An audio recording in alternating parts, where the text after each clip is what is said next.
지난 주일입니다. 이제 12월 2024년의 마지막 주일 예배를 마치고 이제 성도님들하고 이렇게 인사를 나누는데 많은 성도님들이 이런 말씀 하시더라고요. 목사님, 벌써 1년이 지났어요. 시간이 정말 빨라요.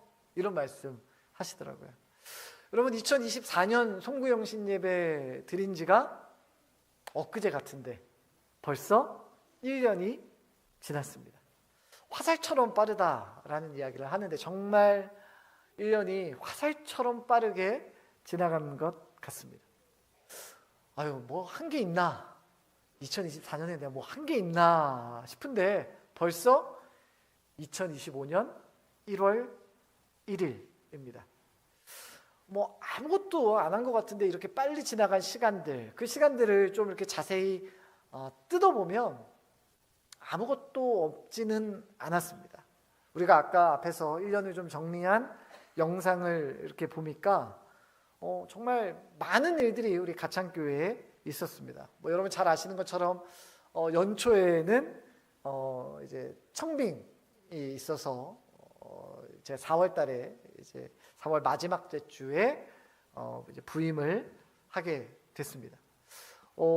부임한 이후에 뭐 이런 사역 저런 사역들 참 많이 있었습니다. 큐티 학교 시작하고 또 영상에도 나왔지만 주안의 복날도 하고 또 이어서 특별 영적 도약 특별 밤 기도회도 있었고, 그거 끝나고 행복 나눔 축제도 있었고, 행복 나눔 축제 끝나고 추수감사주일도 있었고, 추수감사주일 끝나고 사역 박람회도 있었고, 사역 박람회 끝나고 성탄절도 있었고, 새벽송도 돌았고, 별거 아닌 것 같았는데, 별일 없는 것 같았는데 이렇게 하나씩 이렇게 체크를 해보니까 2024년 우리 가창교회 안에 많은 변화들, 하지만 하나님께서 우리에게 주시는 은혜의 변화들이 있었던 2024년이었습니다.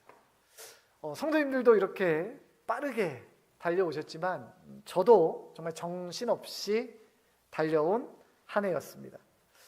제가 한 해를 좀 정리하면서 송구영신 예배 말씀을 준비하면서 한 해 동안 나에게 어떤 일이 있었는가 이렇게 좀 돌아보니 이제 결론을 하나 내릴 수 있었습니다.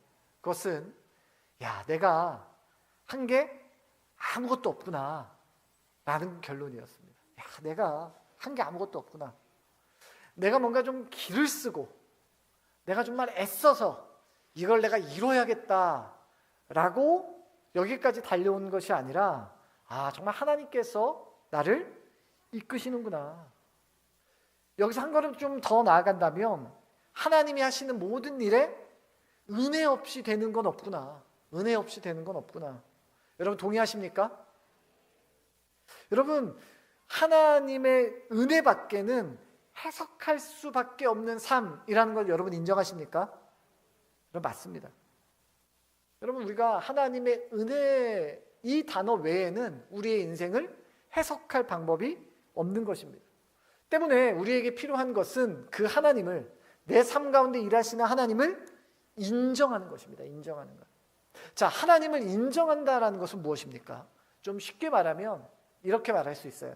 하나님이 주인공이십니다. 하나님이 주인공이십니다. 여러분, 우리가 영화나 드라마를 보면 거기에 주연 누구 이렇게 나옵니다. 그리고 그 드라마나 영화가 잘 돼서 연기를 잘해서 연말이 되면 남우주연상, 여우주연상을 받습니다. 여러분, 모든 드라마나 영화는 누구를 중심으로 돌아가냐? 주인공을 중심으로 돌아갑니다. 아무리 총알이 날아다녀도, 아무리 폭탄이 크게 터져도 주인공은 걱정하지 않습니다. 왜 그렇습니까? 주인공은 절대로 죽지 않기 때문입니다. 자, 그렇다면 저와 여러분의 삶에 누가 주인공이십니까? 우리의 삶에, 나의 삶에, 나의 인생에 누가 주인공이십니까? 그럼 바로 내가 아니라 하나님이 주인공이라는 사실을 믿으시기를 바랍니다. 때문에 하나님이 나를 중심으로 움직이는 것이 아니라 내가 하나님 중심으로 움직이는 것입니다. 여러분, 우리가 말하는 믿음, 우리가 믿음이라고 말하는 이 믿음이 바로 이것을 믿는 거예요. 내가 내 힘으로 이루겠습니다. 이것이 아니라 하나님을 중심으로 해석할 때 그것이 바로 믿음인 것입니다. 여러분, 이 믿음이 있을 때 우리가 잘 아는 잠언 16장 9절 말씀처럼 고백하는 것이죠. 사람이 마음으로 자기의 길을 계획할지라도 그의 걸음을 인도하시는 분, 여러분, 그분 누구십니까? 바로 여호와 하나님이시다. 여러분, 방금 읽은 잠언에서 무엇이 느껴지십니까? 내 걸음, 내 인생, 내 삶을 하나님께 맡길 때, 주인공이신 하나님께 맡길 때 불안함이 생기지 않습니다. 이거 하나님 앞에 맡기면 괜찮을까? 이거 하나님 앞에 맡기면 정말 역사가 일어날까? 여러분, 오늘 말씀처럼 내 모든 인생의 삶의 걸음을 하나님이 인도하시고 하나님이 이끄신다라는 사실을 믿을 때 우리 마음 가운데 그 믿음으로 생겨나는 감정이 뭐예요? 바로 기대감이 생기는 겁니다. 기대감. 여러분, 그래서 믿음은 기대감입니다. 하나님에 대한 기대, 하나님이 하실 일에 대한 기대, 하나님이 이끄실 일에 대한 기대. 여러분, 2025년을 시작하면서 우리에게, 저와 여러분에게 필요한 것이 바로 이 기대감입니다. 기대감.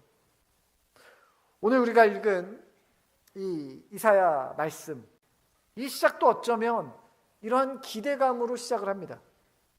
이사야 43장 19절과 20절 이렇게 기록합니다. 보라, 내가 새 일을 행하리니 이제 나타낼 것이라. 너희가 그것들을 알지 못하겠느냐? 반드시 내가 광야의 길을 사막의 강을 내리니 장차 들짐승 곧 승냥이와 타조도 나를 존경할 것은 내가 광야의 물을 사막의 강들을 내어 내 백성 내가 택한 자에게 마시게 할 것입니다. 여러분, 이사야 선지자가 오늘 이 예언, 이 말씀을 전할 때 이스라엘의 상황은 좋지 않은, 너무도 혼란스럽고 암울한 시대였습니다. 이스라엘은 대외적으로는 이 수많은 열강들, 주변의 이 강대국들의 손길에서 벗어날 수 없는 위태위태한 상황이었습니다. 내적으로는, 대내적으로는 어떻습니까? 거짓 선지자들이 활개했던 시대였습니다. 이 와중에 이 이스라엘 백성들은 주변의 열강들과 주변의 이웃 나라들이 섬기는 그 우상들을 아주 열심히 섬겼습니다. 그리고 동시에 하나님도 열심히 섬겼습니다. 그리고 뭐라고 오해하고 있었냐? 내가 하나님 정말 잘 섬기고 있다, 내가 신앙생활 정말 잘하고 있다라고 이스라엘 백성들은 생각했습니다. 사랑하는 성도 여러분, 우리 신앙생활에서 반드시 우리가 기억해야 될 것은 바로 나 중심의 신앙생활에서 벗어나야 하는 것입니다. 그래, 이 정도면 내가 잘하는 거야. 그래, 나 정도면 그래도 괜찮은 신앙인이지. 내가 주일 한 번도 안 빠지고 내가 주일 성수를 정말 잘했으니 나는 괜찮은 사람이야. 여러분, 물론 주일을 잘 지키는 것이 우리에게 중요한 것은 맞습니다. 여러분, 그런데 그거보다 더 중요한 핵심이 있습니다. 그것은 바로 나 중심이 아니라 내가 정말 매 순간순간을, 나의 일상을 하나님 중심으로 살아가고 있는가? 하나님 중심으로 살아가고 있는가? 여러분, 이 말을 쉽게 바꾸면 아마 이 질문이 맞을 것 같아요. 저를 한번 따라해 볼까요? 예수님이라면, 다시 한번, 예수님이라면 이 상황에서 어떻게 하셨을까? 다시 한번, 예수님이라면 이 상황에서 어떻게 하셨을까? 여러분, 이 질문이 우리 마음 가운데 새기는 은혜가 있기를 주님의 이름으로 축원합니다. 예수님이라면 어떻게 하셨을까? 예수님이라면 이 어려운 상황에 어떻게 하셨을까? 이 갈등 상황에 예수님은 어떻게 하셨을까? 끊임없이 내 안에 질문하는 것입니다. 예수님이라면. 그래서 예전에 옥하는 목사님께서 이런 표현을 쓰셨는데 정말 너무도 딱 들어맞는 표현인 것 같습니다. 작은 예수라는 표현을 쓰셨어요. 작은 예수. 여러분, 작은 예수가 어떻게 가능합니까? 우리가 어떻게 작은 예수가 될 수 있습니까? 될 수 있는 방법은 하나입니다. 갈라디아서 2장 20절 말씀입니다. 내가 그리스도와 함께 십자가에 못 박혔나니 그런즉 이제는 내가 사는 것이 아니 오직 내 안에 그리스도께서 사시는 것이라. 내가 그리스도와 함께 십자가에 못 박혔다라는 말은 무슨 말입니까? 죽었다는 뜻입니다. 죽었다. 작은 예수가 가능한 방법은 뭐예요? 내 예수님이라면 이 상황에서 어떻게 하셨는지를 고민하며 예수님이 원하는 것을 선택할 수 있는 그 힘이 어디서 나옵니까? 갈라디아서 2장 20절에서 나오는 겁니다. 내가 그리스도와 함께 십자가에 못 박혔나니 내가 죽었기 때문에 내 자아가 내 영혼이 주님 앞에서 내가 죽었기 때문에 이제 내가 사는 것이 아니라 오직 내 안에 그리스도께서 사시는 것이라. 내가 죽고 내 안에 그리스도께서 사실 때 우리가 무엇이 됩니까? 바로 작은 예수가 되는 것입니다. 내 안에 그리스도께서 사시는 것이라. 여러분, 한 해 동안 우리가 반드시 붙들어야 할 고백이 이 고백인 줄로 믿습니다. 내가 죽고 내 안에 그리스도가 사는 삶. 끊임없이 하나님의 기쁘심을 위하여 우리의 것들을 헌신하는 삶. 예수님이라면 어떻게 하셨을까라는 질문 앞에 답을 얻으며 살아가는 삶. 여러분, 그러한 삶을 살아드리는 여러분 되시기를 주님의 이름으로 축원합니다. 오늘 본문 19절은 이렇게 기록합니다. 보라, 내가 새 일을 행하리니. 여러분, 여기서 말하는 새 일은 무엇입니까? 새 일. 자, 이 새 일은 사실 성경에 기록되어져 있습니다. 내가 광야에 길을 만들 것이다. 내가 사막에 강을 낼 것이다. 자, 20절에도 장차 들짐승 곧 승냥이와 타조도 나를 존경할 것은 내가 광야에 물을 사막에 강들을 내어 내 백성 내가 택한 자에게 마시게 할 것임이라. 자, 하나님이 새 일, 하나님이 말씀하시는 이 새 일이라는 것은 한마디로 정의하면 상상하지도 못한 일을 말합니다. 여러분, 광야에 누가 길이 날 것이라고 상상이나 했겠습니까? 사막에 강이 생기리라 누가 상상이라도 했겠습니까? 하나님의 말씀 새 일은 상상하지도 못할 일입니다. 이스라엘 백성들의 당시 상황으로 본다면 그들에게 열방에 있는 특별히 바벨론으로부터 그들이 받고 있는 압제로부터 너희들이 구출될 것이다. 구원받을 것이다. 라는 말씀입니다. 그런데 이 말을 들은 하나님의 말씀을 들은 그 누구도 그 일이 이루어질 거라고 상상하지도 않았습니다. 하나님의 선지자를 제외하고는. 왜 그렇습니까? 전 세계를 다스렸던 전 세계의 패권 국가였던 그 나라로부터 우리가 자유함을 얻게 된다? 우리는 군사력도 없고 힘도 없고 경제력 아무것도 없는데 불가능하다. 안 된다. 가능할 리 없다. 그런데 하나님은 이사야 선지자를 통해서 너희들이 한 번도 본 적 없는 것들을, 감히 너희들이 상상하지도 못한 것들을, 너희들이 꿈꿔본 적도 없는 바로 그 일들을 내가 이룰 것이다. 내가 그 새 시대를 열 것이다. 여러분, 그렇다면 그것이 어떻게 가능한가? 그 일이 어떻게 가능한가? 사실 저도 그것이 궁금합니다. 왜요? 2025년에도 내 삶에 새로운 역사, 이전과는 전혀 다른, 이전과는 비교도 할 수 없을 그런 믿음의 도약, 내 삶의 영적 도약을 좀 이루고 싶은데 어떻게 그게 가능할까? 여러분, 오늘 읽은 이사야 43장 19절부터 21절까지 읽어보시면 반복해서 등장하는 단어 하나가 있습니다.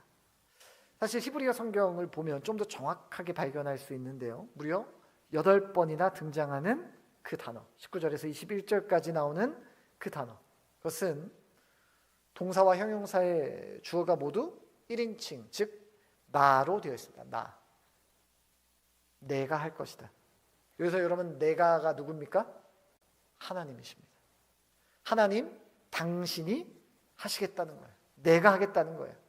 하나님이 새 일을 일으키는데 너가 아니라 내가 그 일들을 이루겠다. 여러분, 우리가 믿음 생활하면서 나 자신, 우리가 아니라 하나님을 인정해드리고 하나님의 그 역사 앞에 순종하는 것, 여러분, 이것이 믿음의 길입니다. 여러분, 2025년 우리 가창교회가 하나님께서 일으키시는 거룩한 부흥의 새 역사를 경험하는 은혜가 있기를 주님의 이름으로 축원합니다. 여러분, 하나님은 분명 하나님의 일을 하나님 당신이 이루시겠다라고 말씀하셨습니다. 왜요? 하나님이 역사의 주관자 되시잖아요. 하나님 모든 것을 다스리시잖아요. 우리의 눈에는 부족해 보이고 우리의 눈에는 불가능해 보여도 하나님은 저와 여러분을 통해서 하나님의 놀라운 일들, 한 번도 꿈꿔보지 않고 한 번도 생각하지도 못한 그 위대한 일들을 저와 여러분을 통해서 이루신다라고 성경의 말씀을 통해서 우리에게 약속하고 계시는 겁니다. 여러분, 그래서 교회의 부흥을 누가 하는 일입니까? 여러분, 누가 하는 일이에요? 교회의 부흥은 누가 하는 일입니까? 하나님이 하시는 일들입니다. 하나님이 하나님의 구원받은 백성들을 모아주셔야 구원받는 겁니다. 하나님이 하시는 일입니다. 하나님은 1907년에 평양에서 대부흥이 일어나게 하셨습니다. 여러분, 1907년 대부흥의 이후에, 어마어마한 부흥의 사건 이후에 대한민국은 어떻게 되었습니까? 더 깊은 역사의 어둠의 수렁으로 들어갔습니다. 일제의 침략도, 전쟁의 위기를 대한민국이 통과하였습니다. 그리고 역사적 기록을 보면 그 위기 때마다, 그 어려운 때마다 어떤 일들이 일어났어요? 믿음의 사람들, 기도하는 사람들을 통해서 그 힘들고 어려운 시대를 믿음으로 통과하게 하셨습니다. 그리고 우리나라에 이후에 불어온 이 부흥의 바람은 전 세계 방방곳곳 수많은 선교사들을 파송하는, 그러한 선교사를 많이 보내는 나라가 되었습니다. 여러분, 이 일을 누가 하셨습니까? 하나님이 하셨습니다. 여러분, 누가 하셨습니까? 하나님이 하셨습니다.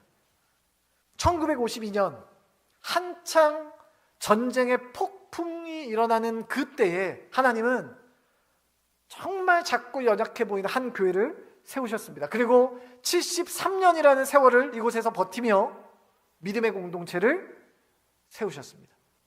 여러분, 그 교회 이름이 무엇입니까? 가창교회입니다. 여러분, 73년의 세월 동안 어려움이 없었습니까? 위기가 없었습니까? 힘든 일이 없었습니까? 아니요, 있었습니다. 그럼에도 불구하고 하나님은 지금껏 우리 가창교회를 하나님의 기쁨이 되는 믿음의 공동체로 이렇게 세우셨습니다. 여러분, 누가 하셨습니까? 여러분, 누가 하셨습니까? 하나님이 하셨습니다. 여러분, 신실한 목회자들, 믿음으로 헌신된 성도들, 위기 앞에서, 고난 앞에서, 어려움 앞에서 슬퍼하거나 눈물 흘리는 것이 아니라 입 다물고 엎드려 하나님 앞에 부르짖고 기도하는 성도들을 통해서 하나님은 그러한 하나님의 사람들을 통해서 하나님의 새 일을 이루셨습니다. 여러분, 그 새 일이 다 이제 끝나버렸습니까? 73년의 세월 그 끝에 그 새 일이 다 끝나서 마침표가 찍혔습니까? 그 새 일의 유통기한이 끝났습니까? 그렇지 않습니다. 그 일이 우리 가창교회를 통해 다시 시작될 줄로 믿습니다. 2025년 하나님이 우리를 통하여 새 일을 행하실 것입니다. 우리 가창교회에 상상하지도 못할 풍성한 은혜들을 부어 주실 것입니다. 다시 한번 보겠습니다. 우리 가창교회에 상상하지도 못할 풍성한 은혜를 부어 주실 것입니다. 우리 가창교회에 헌신자들이 일어나게 될 것입니다. 우리 가창교회 다음 세대 아이들이 찬양의 소리로 넘쳐나게 될 것입니다. 우리 가창교회 자녀들은 하나님의 말씀을 읽고, 청년들은 비전을 갖고, 많은 어른들은 다시 한번 부흥을 꿈꾸며 살아가는 세대가 될 것입니다. 우리 가창교회 예배당이 오늘 본문 21절의 고백처럼 내 백성은 내가 나를 위하여 지었나니 나를 찬송하게 하려 함이라 라고 말씀하시는 것처럼 하나님을 찬송하는 성도들로 가득 차게 될 것입니다. 2025년 우리 모두에게 이러한 새 일을 행하실 하나님을 경험하는 은혜의 복된 한 해 되시기를 주님의 이름으로 축원합니다. 기도하겠습니다. 사랑의 주님, 하나님께서 우리 가운데 이루실 새 일을 기대합니다. 하나님께서 우리를 통해서 하신 하나님의 놀라운 일들 소망합니다. 2025년 우리 가창교회 공동체가 영적으로 더욱더 성장하게 하여 주시고 믿음 안에 성숙한 믿음을 갖게 하여 주시옵소서. 우리 가창교회가 상상하지도 못할 풍성한 은혜를 사모하는 믿음의 공동체 되기를 원합니다. 수많은 하나님을 향하여 하나님의 기쁨을 위하여 헌신하는 자들이 일어나게 되기를 원합니다. 다음 세대 아이들이 꿈꾸며 노래하며 찬양하며 예배하는 믿음의 공동체 되기를 원합니다. 하나님, 우리 가창교회를 통하여 하나님이 정말 일하셨다라는 믿음의 고백과 간증과 감사들이 가득 차고 넘치는 2025년 한 해가 되게 하여 주시옵소서. 하나님, 73년의 세월 동안 수많은 위기와 어려움과 아픔과 고난의 때를 넘어오며 수많은 기도의 헌신자들을 통하여 기도하는 믿음의 사람들을 통하여 하나님 가장 지금까지 달려왔습니다. 하나님, 이것이 우리의 마침표 되지 않게 하시고 하나님 다시 한번 기도하며 고통의 이 시대를, 혼란한 이 시대를 믿음으로 뚫고 나가는 믿음의 사람들 되게 하여 주시옵소서. 모든 말씀 예수님 이름으로 기도드렸습니다. 아멘.